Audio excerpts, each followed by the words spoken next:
한인의 문화센터를 시작하겠습니다. 안녕하세요. 저는 한인의 부회장 진채입니다. 네, 문화예술분과위원회를 맡고 있고요. 어느덧 올해가 벌써 12월이 됐네요. 그죠? 올해 한 해 끝자락이 됐고 너무 빨리 지나간 것 같아요. 그래서 많은 예술 쪽 분야의 많은 분들이 우리 문화예술센터를 오셨고요. 올해가 벌써 30회가 됐습니다. 올해는요, 이번에는 참 제목이 되게 좀 특이했어요. 의학 강좌인데요. 일반인이 알아야 할 방사선과 인체에 미치는 영향. 경희대학교의 영상의학과 성동욱 박사님이 오셔서 특별 강좌를 해주실 거예요. 그래서 여러분 너무 이렇게 어떤 건가 오늘 제가 시작하기 전에 한번 좀 설문조사 좀 해볼게요. 자, 신문 보시고 오신 분, 예, 그럼 단체 카톡 보시고 오신 분, 저를 보고 오신 분. 자, 지금부터 여러분 인상을 펴도록 하겠습니다. 저는 유일하게 남가주에서 여러분들에게 웃음을 선사하는 웃음 전도사 손상은입니다. 박수. 네, 대부분의 분들은 아시는데, 저를 아시는데 모르시는 분 한 손 들어보세요. 모르시는 분 한 분, 네, 두 분, 딱 두 분이 모르시는구나. 예. 자, 여러분, 우리가 살아가면서 웃음이 굉장히 중요하고 건강에는 반드시 웃음이 필요합니다. 예. 그리고 우리가 많이 웃는다고 해서 성공하는 건 아니지만 성공하는 사람은 반드시 웃습니다. 예. 그렇기 때문에 웃어야 되는 거예요. 예. 자, 가슴을 펴시고, 숨을 깊이 들이쉬고 한번 크게 웃고 시작하겠습니다. 자, 웃음 박수 준비 하면 야! 합니다. 웃음 박수 준비! 야! 웃음 박수 시작!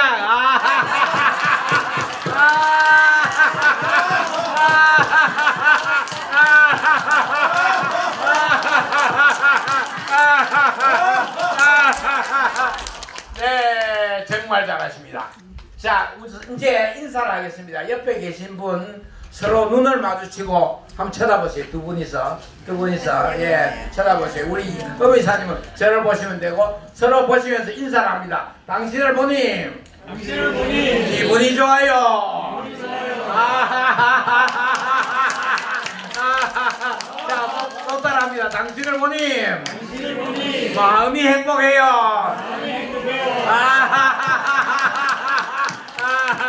자, 우리가 눈을 이렇게 쳐다보고 대화를 하면요, 우리가 15초를 눈을 쳐다보고 대화하는 동안에 암세포를 500마리를 죽이는 창이 500개가 나와서 암세포를 500마리를 죽인다는 겁니다. 예, 그래서 그것을 생각하면서 한 번 더 짝꿍 눈을 쳐다보면서 저를 따라합니다.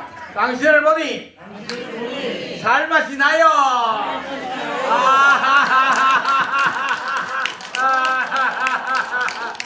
사실은 오늘 사물놀이를 할 계획이었는데 한국에서 특별히 한 해를 보내면서 이렇게 경희대학에서 이렇게 박사님이 오셔가지고 강의를 하시겠다 해서 또 이렇게 시간을 바꿨습니다. 예, 바꿨는데 생각보다도 많은 분들이 오셨는데, 자, 조금 이제 기본 웃음을 웃고 우리 박사님을 모시겠습니다. 괜찮겠습니까? 예. 네.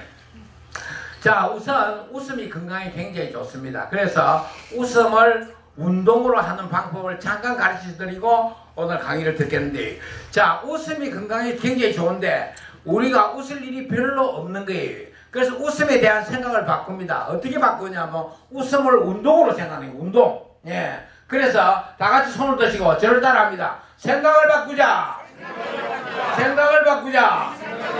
웃음은 운동이다. 웃음은 운동이다. 첫째, 크게 웃는다. 자, 모션을 따라하세요. 크게 웃는다. 자, 따라합니다. 하하. 손뼉을 치면서